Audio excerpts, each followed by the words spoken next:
Hello, our friends, Evolutionary Energy Arts family. Hello there, welcome back.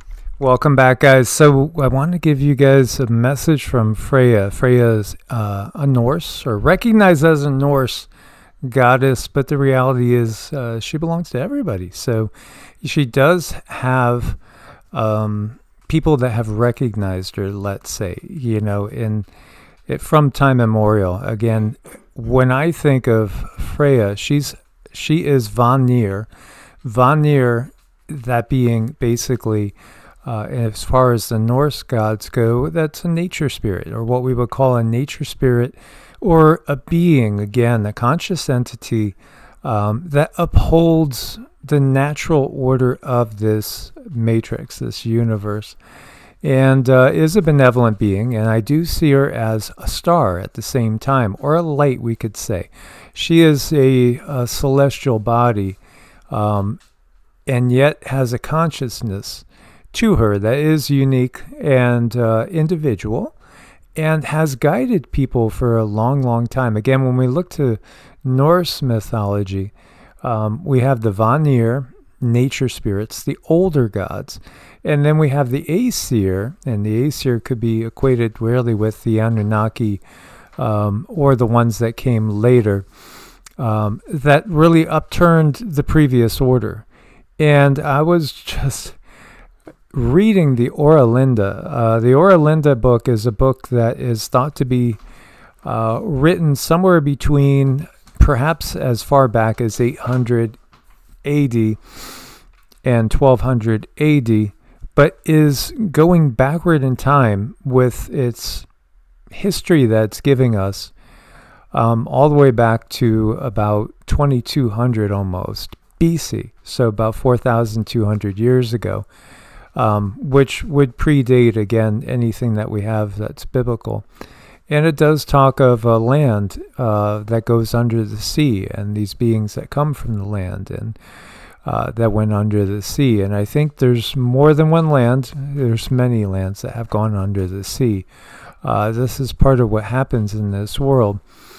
But it was interesting because I had this book sitting here for weeks, and I kept getting cards in the Daily Tarot. Freya kept coming up time and time and time again.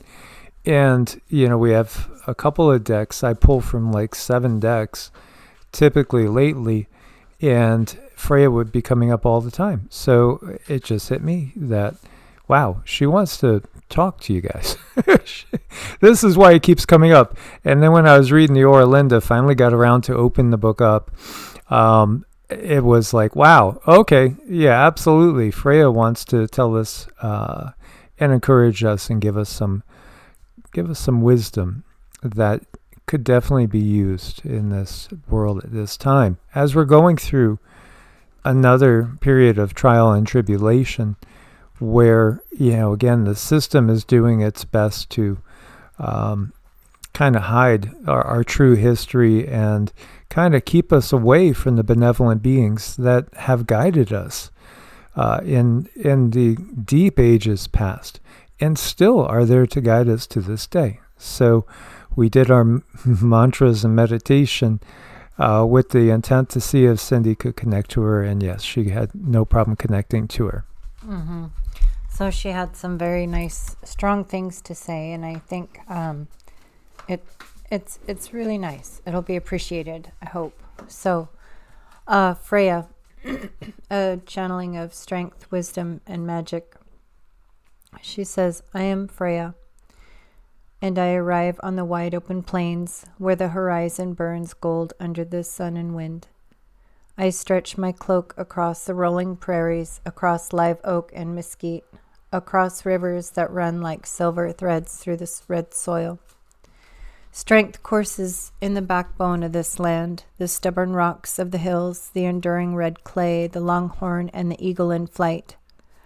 Here I teach perseverance to endure drought, storm, and fire, yet still bloom. Still hold life in every crevice.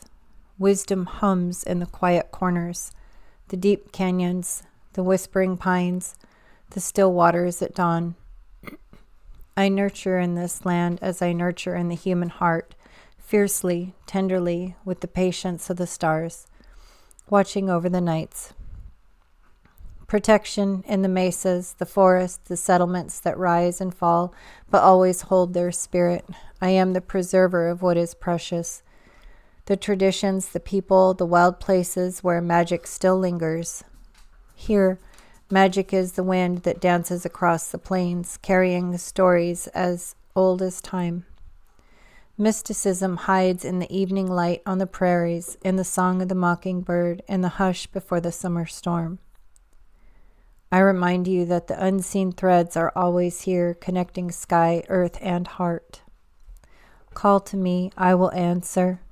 In the roar of the rivers, in the stretch of the hills, in the fire of the sun, I am here. I am the strength that roots you, the wisdom that guides you, the nurturing hand that lifts you, the perseverance that carries you. I am magic, I am mystery, and I am yours to call. Freya.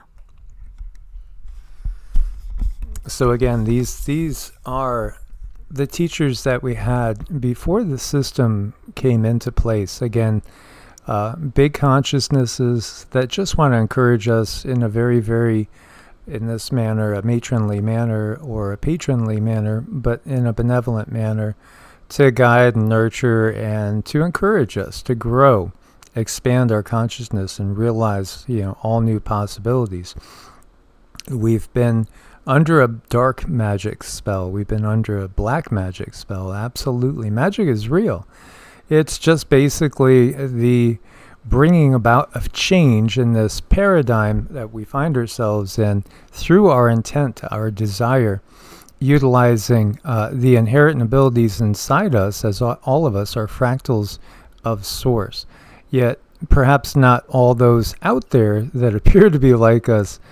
Maybe not all of them are fractals of Source. Again, when you look to the concepts that have been brought to us due to fair play in so many ways, through the movies, through things like Star Trek, talking to us about the Borg and that cube.